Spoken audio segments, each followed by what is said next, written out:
सब लोग, एक सब फार्मर्स के बस की बात नहीं है, ठीक है।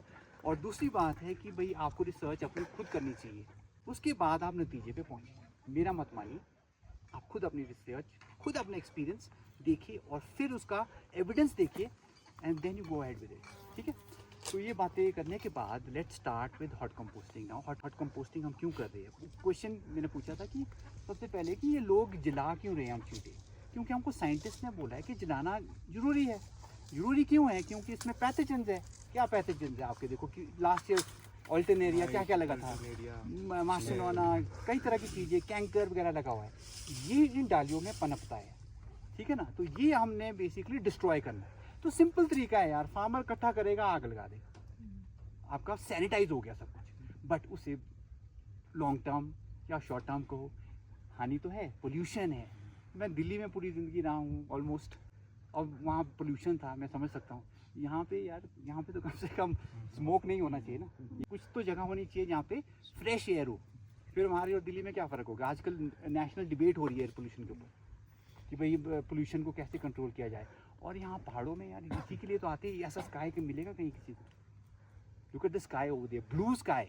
दिल्ली में तो स्काई दिखता ही नहीं है। धुआं अगर हमारे को यहाँ दिखे तो वो बेसिकली बिल्कुल कॉन्ट्राडिक्टरी रखता है कि भाई ऐसी जगह में हम धुआं कर रहे हैं जहाँ पे लोग फ्रेश एयर के लिए आते हैं।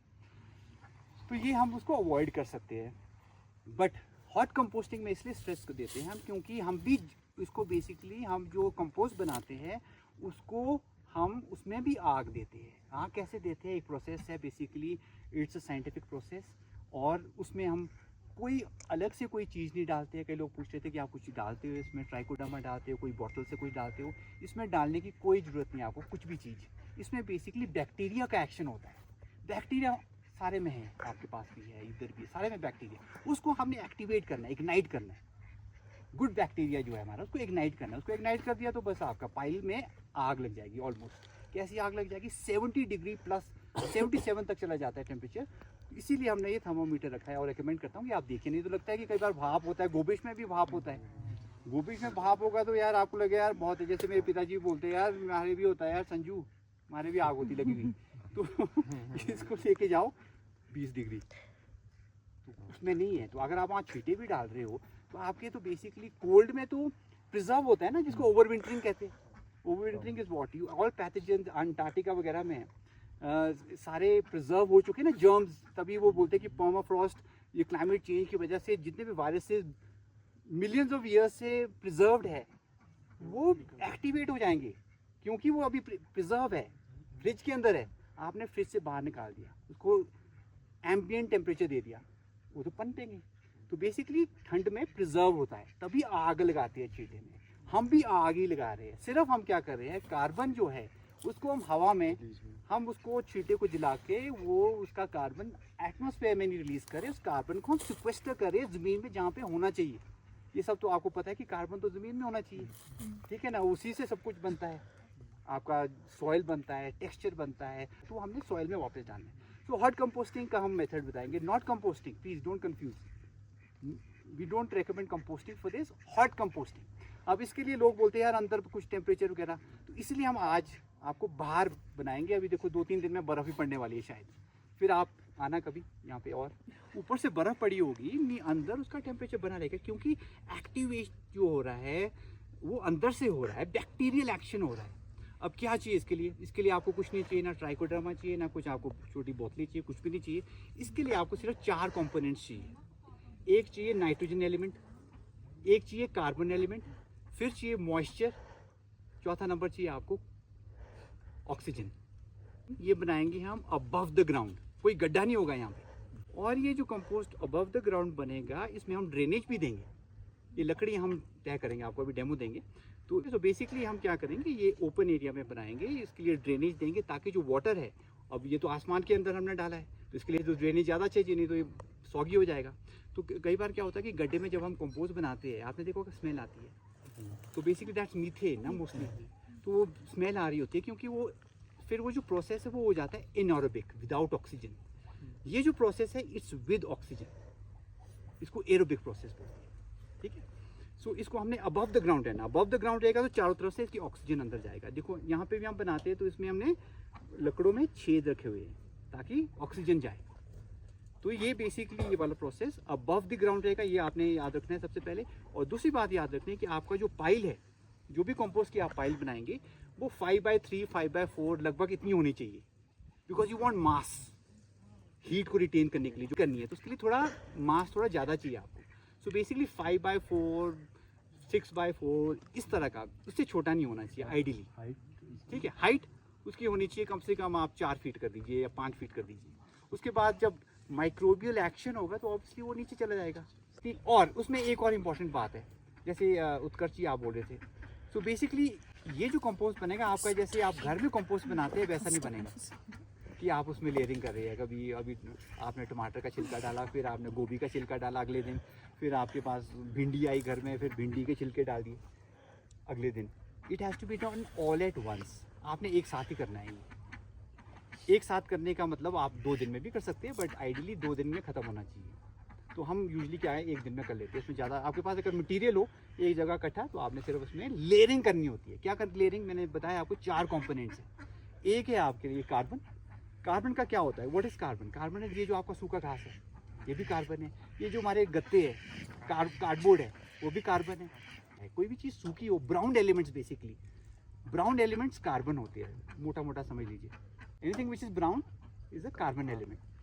अब ग्रीन एलिमेंट्स क्या है या नाइट्रोजन एलिमेंट्स क्या है? वेरी सिंपल, गोबर। किसी चीज़ का भी गोबर हो सकता है। हमारे पास भेड़ का है, हमारे पास डक्स का है, तो वो आपका नाइट्रोजन एलिमेंट हो सकता है। और आपके ये आपने चीटे, एप्पल प्रूनिंग, अभी आपने प्रून की, लिविंग है ना, ये लिविंग टिश्यू है, तो वैसे ही हमने इसको पीस दिया है, तो ऑब्वियसली ये भी आपका नाइट्रोजन एलिमेंट है। इसका हमने क्या करना है, सिंपल, इसकी हमने इंटरलेयरिंग करनी है। ठीक है, आपने 4 इंच रखना है कार्बन, 4 इंच रखना है नाइट्रोजन एलिमेंट, और उसमें आपने देना है तीसरा एलिमेंट, क्या है? Moisture. And then after moisture, oxygen तो चारों तरफ से उसको मिल ही रहा है, और आपने वो बिल्ड करना है पाइल ऊपर तक, and then you leave it, and then the magic is going to happen. तो बेसिकली जब आपने बिल्ड कर दिया, तो उसमें एक तरह का बैक्टीरिया आता है। तो that's why this is important. इसके थ्रू आपको पता चलेगा कि कौन सा बैक्टीरिया आपके पाइल में आया है। 20 और 40 या 45 के बीच में अगर आपका ये दिखाता है टेम्परेचर, उसमें एक बैक्टीरिया आता है जिसका नाम है मेसोफिलिक बैक्टीरिया। आता कहाँ से? वो सारे में है बट इनएक्टिव है।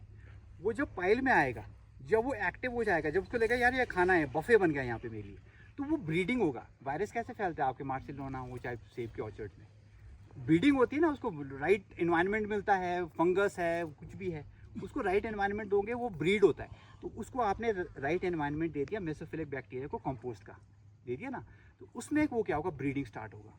ऑलमोस्ट 20 मिनट्स के बाद वो डबल हो जाता है। उसका एक्सपोनेंशियल जो ग्रोथ है 20 मिनट्स के बाद इट स्टार्ट्स डबलिंग इटसेल्फ। अब जब वो रिस्पायर करता है बैक्टीरिया, खाने के बाद हीट रिलीज करता है। हीट कहाँ से आ रही है? आपको बैक्टीरिया से आ रही है, आपके कोई केमिकल से नहीं आ रही है, किसी चीज़ से नहीं आ रही है। कई लोग सोचते हैं चीटे से आ रही होगी, ना इसके गोबर से आएगी, आपको आएगी बैक्टीरिया के रेस्पिरेशन से। का फिर क्या होगा, 45 से भी ज़्यादा टेम्परेचर बढ़ जाएगा। जब 45 से ज़्यादा टेम्परेचर बढ़ जाएगा तो mesophilic bacteria basically bacteria, Latin में इसका मतलब है, फिलिक का मतलब होता है लव, तो मेसोफिलिक मीन्स मॉडरेट लविंग, जो मॉडरेट टेम्परेचर लविंग होता है, इसका नाम मेसोफिलिक है। अब आपका टेम्परेचर चला गया 45 से ऊपर, तो क्या करेगा मेसोफिलिक बैक्टीरिया, वो साइड में चला जाएगा। आपकी पाइल साइड में तो टेम्परेचर ज़्यादा नहीं होगा ना, कोर में ज़्यादा होगा, साइड में चला जाएगा, और फिर उसके प्लेस में एक और बैक्टीरिया आएगा जिसका नाम है थर्मोफिलिक। थर्मो का मतलब होता है हीट, लैटिन में हीट, फिलिक मतलब लविंग, हीट लविंग बैक्टीरिया उसमें आ जाएगा। हीट लविंग बैक्टीरिया फिर प्रिडोमिनेट करेगा, वो भी वही चीज़ करेगा, डबल हो जाएगा उसका तादाद, डबल हो जाएगा। टेम्परेचर आपका फिर ऑलमोस्ट 77 डिग्री तक पहुंच जाएगा, या 75 या 70, ठीक है। तो ये जो टेम्परेचर है जब बढ़ जाएगा आपका, तो आपका डिकम्पोजिशन स्टार्ट हो गई है, आपकी प्रोसेस, उसमें आग लग गई है। तो ये आपने बेसिकली इसमें चैलेंज ये है कि आपने ये जो टेम्परेचर है ये आपने मेंटेन करना है कम से कम 1-2 महीने तक। अगर ये टेम्परेचर है आइडियली 45 से ऊपर या 50 से ऊपर होना चाहिए, क्योंकि आपके पास मार्सिलोना और अल्टरनेरिया वगैरह है ना, इसका बेसिकली आप भी रिसर्च करना। ये जो मरता है ये 40-55 डिग्री से ऊपर इसका टेम्परेचर चाहिए उसको मारने के लिए, या तो सिंपल फिर वही है जो तरीका, ये आग लगाओ उसमें, ठीक है जी, उसमें तो मर ही जाएगा। बट इसमें आपको टेम्परेचर चाहिए कम से कम 55 डिग्री सेल्सियस, और मेंटेन करना आसान है। आपने कुछ नहीं करना है, आपने सिर्फ इंटरलेयरिंग करनी है, आपने सिर्फ उनको बफे लगाना है। लेयरिंग करनी है, नाइट्रोजन, कार्बन, मॉइस्चर, बाहर से आपको ऑक्सीजन मिल रहा है, ठीक है, ये हो गया। तो वो अपना काम करता रहेगा। जब बट टेम्परेचर नीचे भी तो जाएगा ना कभी, जब नीचे जाएगा तब तो आपने फिर टर्निंग करनी होती है, ठीक है। जब आपका टेम्परेचर आपने देखा यार 40 से नीचे चला गया है 1 महीने के बाद, आपने उसकी एक टर्निंग करनी है। टर्निंग में सिंपल प्रोसेस है, आपका जो अंदर वाला एरिया है जो पहले से ही गर्म था वो आपने बाहर की तरफ डालना है, और जो बाहर का है वो आपने अंदर डालना है, ताकि उसमें भी फिर आग लग जाए। थोड़ा बहुत पानी डालना है डिपेंडिंग ऑन कितना मॉइस्चर आपके पास था, एंड देन आपका वो फिर से उसमें इग्नाइट हो जाएगा। मेसोफिलिक बैक्टीरिया, फिर थर्मोफिलिक बैक्टीरिया, टेम्परेचर आपका फिर से ऊपर चला जाएगा, ठीक है। So this is how it is. अब फिर आता है जो आपका सवाल है, फिर आएगा क्यूरिंग फेज आएगा उसका, फिर टेम्परेचर ऑब्वियसली नीचे चला जाएगा जब डिकम्पोजिशन हो जाएगी। फिर ये जितने भी आपके बैक्टीरियाज हैं ये इनएक्टिव हो जाते हैं, रहते हैं उसमें बट इनएक्टिव हो जाते हैं, ठीक है। तो देन क्यूरिंग फेज हो जाता है, बिकॉज आपने जितनी ज़्यादा हीट होगी उतनी जल्दी डिकम्पोजिशन भी तो होगी आपकी। तो आपकी ये compost you can use it in 3 month, 3 महीने के अंदर आपका तैयार हो जाएगा यूज़ करने के लिए। गोबिश में तो आपको 1 साल लग जाता है सड़ने में, और अगर आप छींटे कहीं रखोगे उसको तो पूरा भी नहीं शायद सड़ेगा। हाँ जी, तो इसमें जल्दी हो जाता है। और इसमें बेसिकली हम क्या कर रहे हैं, सैनिटाइज कर रहे हैं अपने छींटों को, ठीक है। अपनी प्रूनिंग्स को सैनिटाइज हो रही है क्योंकि उसमें आग लगा दिया। ये जो वुड चिप्स बनती है जब सैनिटाइज हो जाती है तो बेसिकली जब हम अपने फ्रूट ट्रीज के चारों तरफ डालते हैं तो इसका फंगल डफ बढ़ता है आपके ऑर्चर्ड का। जहाँ तक जो मेरी रिसर्च है वो ये बताती है कि बेसिकली आपके जो ऑर्चर्ड्स होते हैं जिसमें फ्रूट ट्रीज होती है उसमें आपको फंगल डफ ज़्यादा चाहिए होता है, बैक्टीरिया नहीं चाहिए होता इतना ज़्यादा, बल्कि आपको रेशियो 3:1 होना चाहिए। फंगल डफ ज़्यादा होना चाहिए आपको। फंगल डफ कहाँ से आता है, आपकी लकड़ी से ही आता है ना, लकड़ी के पीस से ही आता है। आप छोटे छोटे ये जो पीस है सैनिटाइज आपने कर दिए, आपने उसमें डाल दिया, आपका माइक्रोराइजियल एक्टिविटी बढ़ेगी नहीं। किससे बढ़ती है माइक्रोराइजियल एक्टिविटी? इसी से तो बढ़ती है जो आपके वुड होती है सड़ी हुई, तो वो आपकी अगर रहेगी और आपके ज़्यादा देर तक रहेगी ना। ये वही थोड़ी है जो कंपोस्ट हम बाजार से लेते हो तो आपको बिल्कुल ही ऐसा है जैसे आटा होता है, वो तो पता नहीं चलेगा अगले दिन, चाय पत्ती टाइप। तो बेसिकली तो आप कैसे रिकमेंड करते ये हमारा तो कोर्स है, हमारा तो बिल्कुल कोर्स होगा, ये बिल्कुल कोर्स मटेरियल है। और इसमें हम बेसिकली वी वांट कि फंगल डफ इसमें बढ़े, राइजियल एक्टिविटी है ये ज़्यादा पनपे हमारे, because that's what I have research. You guys can again I am saying please research about these things, don't rely on me, this works for me, मैं कर रहा हूँ, कर रहे हैं, कई चीज़ें कर रहे हैं। हम वीड सीड्स भी डालते हैं, हमारे जितने भी वीड्स होते हैं हम इसमें डालते हैं। अब थर्मोफिलिक बैक्टीरिया जब आपका 70 डिग्री में पहुंच जाएगा, कौन सा वीड आपका जिंदा रह सकता है उस टेम्परेचर में, और वो भी कम से कम 2 महीने तक वही टेम्परेचर आपने मेंटेन करके रखा है, तो वीड भी नहीं रहेगी। तो उसमें वीड भी डालते हैं हम, सब कुछ डालते हैं। बट अगर आपका टेम्परेचर ठीक नहीं था तो आपने वीड यहाँ डाल दी और वो आपने फिर खेत में डाल दिया गोबर, तो आपको तो सारे में फैल जाएगा। So it's all about temperature, that's why you need a compost thermometer to check, ठीक है जी। स्टार्ट करें। तो एरोबिक प्रोसेस के लिए हमें बेसिकली ड्रेनेज चाहिए ना, बिल्कुल ठीक। तो ड्रेनेज के लिए तभी हम ये लगती है अभी नीचे डालते हैं ताकि बना देंगे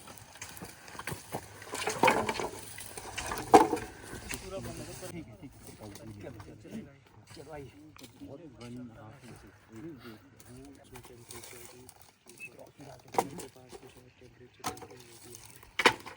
अभी काटे, ये तो बिल्कुल लिविंग है ना ये।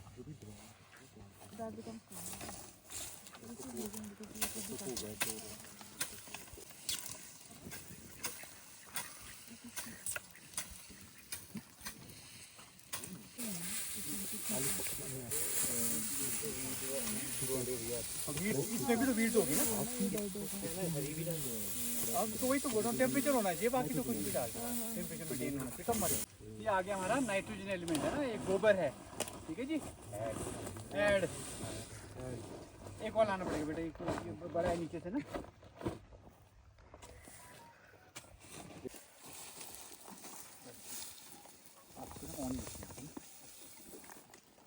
देखो इसमें पत्ते भी है, आपको पूछ रहा था ना पत्ते, इसमें पत्ते भी है, तो सारा कुछ मैं पूछ रहा हूँ।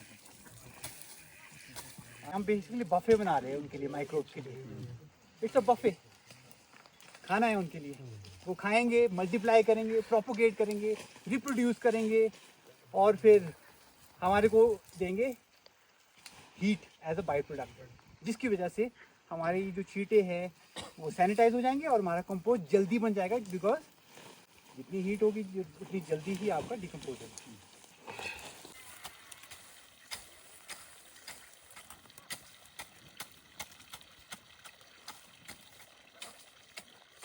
तो जितना भी आपका डाइवर्स हो कंपोस्ट का पाइल उतना अच्छा रहता है। तो हम क्या करते हैं, हमारे कैफे खोबलू में जो कॉफ़ी के जो ग्राउंड्स होते हैं, जो वो बचते हैं, उसको हम लाते हैं, उसको भी हम कंपोस्ट पाइल में डालते हैं। अब कॉफ़ी ग्राउंड जो होता है वो नाइट्रोजन में बहुत ज़्यादा रिच होता है, तो ये नाइट्रोजन एलिमेंट है, ये कॉफ़ी ग्राउंड है। ये सारे भी हम अब एक इसकी लेयर बनाएंगे नाइट्रोजन, क्योंकि यहाँ पे घास था जो कार्बन एलिमेंट है, इसके ऊपर हम डाल रहे हैं अपने कॉफ़ी ग्राउंड। तो ये सारे कॉफ़ी ग्राउंड्स हैं, हमारे कैफ़े खोबलू से आए हैं। कैफ़े खोबलू में हमारी बहुत कॉफ़ी लगती है, तो ये सारा रिसाइकल हो जाता है और नाइट्रोजन एलिमेंट हमारे को मिल जाता है अपने कंपोस्ट के लिए।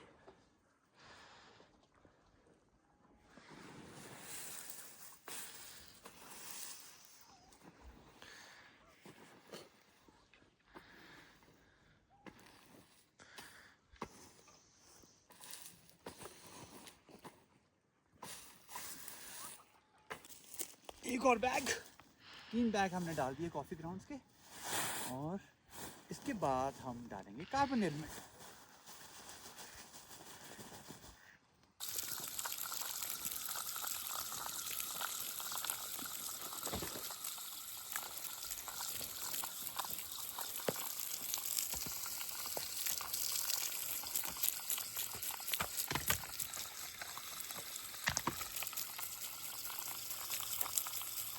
तो हमारा कंपोस्ट पाइल अब बन गया है। अभी हम इसका टेम्परेचर चेक करेंगे और उसके बाद 2-3 दिन के बाद हम फिर कंपेयर करेंगे इसका टेम्परेचर कितना बढ़ा है।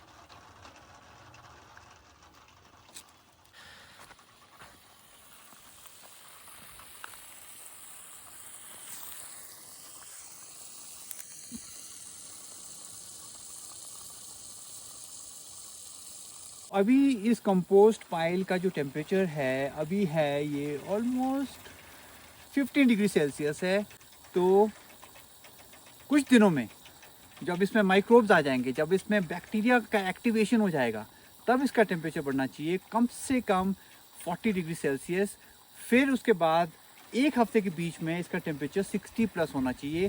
तो आज दूसरा दिन है हमारे कंपोस्ट को बनाए हुए। आप में से कई फार्मर्स भी हमारे साथ जुड़े थे और हमने मिलजुल के ये कंपोस्ट पाइल यहाँ पे बनाया था।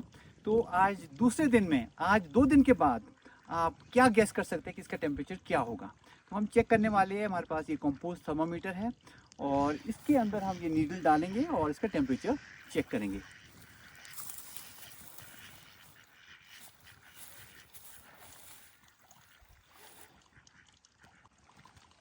फोर्टी डिग्रीज क्रॉस हो गया है, 40 डिग्रीज क्रॉस हो गया है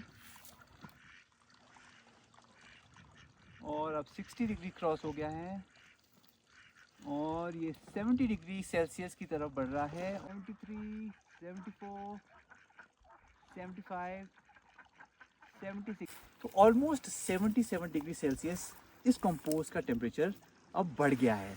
जिसका मतलब ये है कि इसमें जो बैक्टीरिया है वो है थर्मोफिलिक बैक्टीरिया, जो हीट लविंग बैक्टीरिया है वो इसमें अब आ गया है और डिकम्पोजिशन स्टार्ट हो गई है। तो ये होती है हॉट कंपोस्टिंग। और जैसे आपने देखा कि इसका टेम्परेचर 40 डिग्री से ज़्यादा, 60 डिग्री से भी ज़्यादा और ऑलमोस्ट 77 डिग्री सेल्सियस पहुंच गया है। तो इसमें टेम्परेचर का बहुत ही ज़्यादा महत्व होता है। जो भी आप कंपोस्ट बनाते हो, अगर आप एप्पल प्रूनिंग स्पेशली यूज़ करते हो जिसमें बहुत तरह की आपकी बीमारियां होती है, जितनी पैथोजेंस इसमें हैं वो उसको सैनिटाइज करके रख देगी, वो उन पैथोजेंस को ज़िंदा नहीं रखेगी, उसको नष्ट कर देगी। तो हॉट कंपोस्टिंग इज़ इम्पॉर्टेंट। अगर आप प्रूनिंग के छींटे, अगर आप उसको आप चिप करके आप उसका कंपोस्ट पाइल बनाएंगे, तो ये एक तरीका है कि आप कैसे इन छींटों का यूज़ कर सकते हैं। आप उसको अपने खेत में ही इंटीग्रेट कर सकते हैं, इसका कंपोस्ट बना सकते हैं। और आप इस तरह देखिए, पीछे धुआं उड़ रहा है, ये बेसिकली कार्बन है। कार्बन आपके एटमॉस्फेयर में जा रहा है। आजकल बातें इसी की हो रही है कि बहुत गर्मी हो रही है, बारिश नहीं हो रही है, बर्फ़ नहीं पड़ रही है। तो ये सब कंट्रीब्यूशन है, जो हम धुआं हम जलाते हैं, चाहे झाड़ियाँ जला रहे हैं, चाहे हम चींटे जला रहे हैं, ये हम कंट्रीब्यूट कर रहे हैं क्लाइमेट चेंज के लिए। एटमॉस्फेयर में जो ये बिल्कुल प्रदूषण हमने फैला दिया है, वो कारण है कि जिसकी वजह से ना बारिश हो रही है, ना बर्फ़ हो रही है, और ये ऑलमोस्ट दिसंबर एंड का टाइम है और ना बर्फ़ पड़ी अभी तक, ना कुछ नमी है ज़मीन में। तो बेसिकली हम क्या कर रहे हैं, हम बेसिकली इसको ना जला के, इसको ऐसे ना जला के, हम इसको इसमें जला रहे हैं, कंपोस्ट बना रहे हैं, और ये सारा मटेरियल हम यूज़ कर सकते हैं। हमें बाहर से कंपोस्ट लेने की कोई ज़रूरत नहीं पड़ती है, और हमें मालूम है कि हमने इसमें क्या डाला है। यहाँ पे आए थे और कई लोग मुझे ऑनलाइन भी पूछते हैं कि इसमें आप डालते क्या है। तो इसमें हम बेसिकली पैकेट से कोई भी चीज़, बोतल से कोई भी चीज़, बाहर की कोई भी तत्व हम इसमें डालते नहीं हैं, और ना इसको डालने की ज़रूरत होती है। इसमें हम क्या डालते हैं, इसमें बेसिकली एक चींटे डालते हैं जो एक नाइट्रोजन एलिमेंट होता है, और फिर हम कार्बन एलिमेंट डालते हैं जो घास होता है, कोई भी सूखी चीज़ होती है वो आप डाल सकते हैं। सो बेसिकली हम डालते कैसे हैं, हम इसकी इंटरलेयरिंग करते हैं। हम कार्बन एलिमेंट डालते हैं, हमने डेमोन्स्ट्रेशन दिया था यहाँ पे।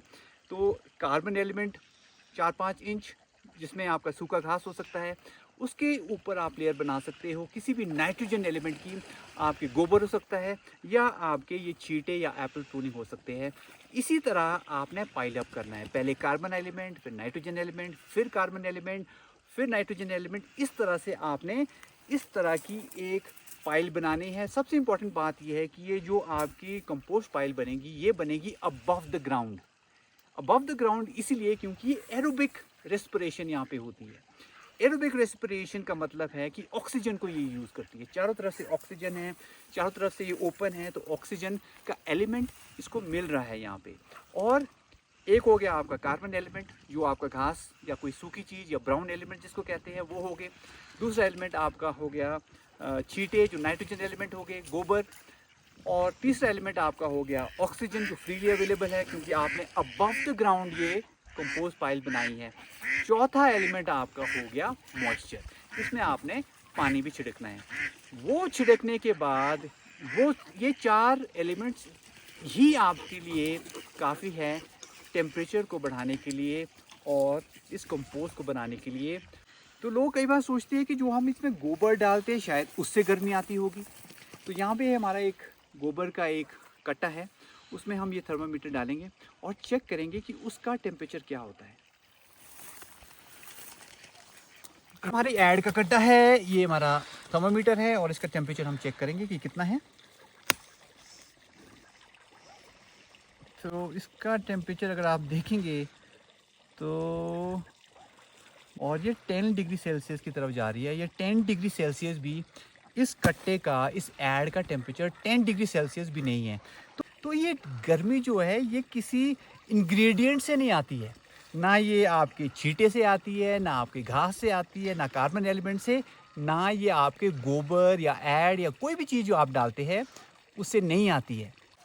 तो सवाल ये है, और कई लोग मुझसे पूछते हैं कि ये जो गर्मी है कंपोस्ट पाइल में कैसे आती है, कि आप इसमें कुछ डालते हैं, ट्राइकोडर्मा डालते हैं, कि आप कुछ डिकम्पोजर डालते हैं। तो इसमें आपको डालने की कोई ज़रूरत नहीं होती है। जैसे मैंने कहा कि आपको सिर्फ 4 एलिमेंट्स की ज़रूरत होती है, carbon element, nitrogen element, moisture और ऑक्सीजन, और इसी से आपकी हीट पैदा होती है। तो हीट कहाँ से आती है, तो क्वेश्चन ये है, हीट आती है आपके माइक्रोब से, आपके बैक्टीरिया से। जब ये रिस्पायर करता है तब ये हीट रिलीज होती है। तो हमने देखा कि इसका जो टेम्परेचर है कंपोस्ट पाइल का वो 77 डिग्री के आसपास है, 77 डिग्री सेल्सियस। तो हम एक एक्सपेरिमेंट करते हैं, हम देखते हैं कि अंडे, क्या ये अंडे इसमें पक सकते हैं कि नहीं। तो ये अंडा है, हम, और ये सिल्वर फॉइल है, हम इस अंडे को सिल्वर फॉइल में रैप करेंगे और इसको हम इसके अंदर बेरी कर देंगे, और 2-3 घंटे के बाद हम इन अंडों को निकालेंगे और देखेंगे कि इस अंडे का क्या हुआ है, ये बॉयल हुए कि नहीं हुए। ये रैप करने का कारण यही है कि ताकि इसमें कोई बैक्टीरिया या कोई इस तरह की गंदगी ना जाए, ताकि ये खाने लायक हो सके। ये लीजिए, ये हो गया आपके 2 अंडे, और इसके बीचों बीच हम अभी छेद करेंगे और ये अंडे वहाँ डालेंगे।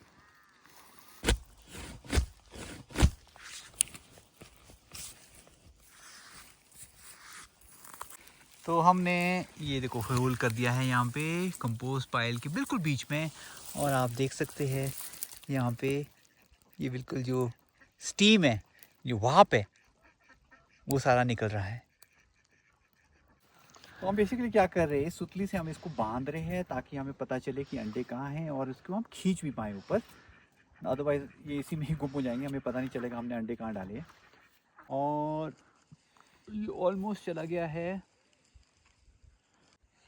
तो एक अंडा हमने डाल दिया, अब हम दूसरा अंडा डालेंगे, 2 अंडे इस डेप्थ में, और ये सुतली है इससे हम खींचेंगे और देखेंगे कि भाई ये अंडे का 2-3 घंटे में क्या हुआ।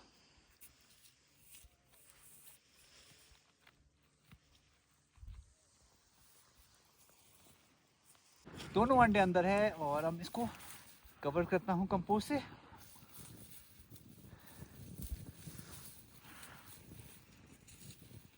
तो ऑलमोस्ट 3 घंटे हो गए हैं, ये लंच का टाइम है, तो देखते हैं कि जो अंडे हमने यहाँ डाले हैं वो तैयार हुए या नहीं। यहाँ पे है हमारे अंडे, अब इनको हमें धीरे धीरे करके निकालना होगा ऊपर। इट्स वेरी हॉट और हाथ भी यहाँ पे डाला नहीं जा रहा है। टेम्परेचर कम से कम यहाँ पे अंदर ही मेरे ख्याल से 70 डिग्री सेल्सियस है। अंडे अभी और भी दूर है और देखो कितनी गर्मी लग रही है यहाँ पे। ये लो जी, ये है हमारा अंडा, ये रहा हमारा दूसरा अंडा। अब इसको तोड़ के देखते हैं ये पका है कि नहीं इन 3 घंटों में।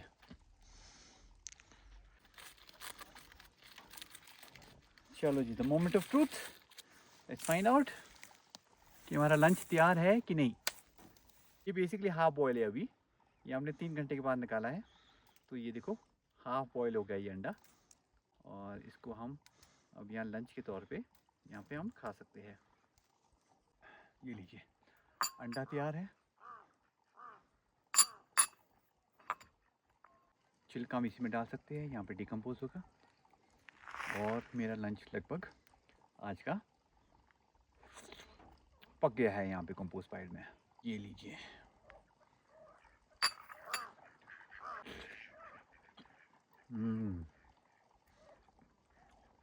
गरम गरम लंच खेतों में, और हमारा जो स्टोव था आज का वो गैस नहीं था और कुछ नहीं था, हमारा स्टोव था हमारी अपनी कंपोस्ट पाइल।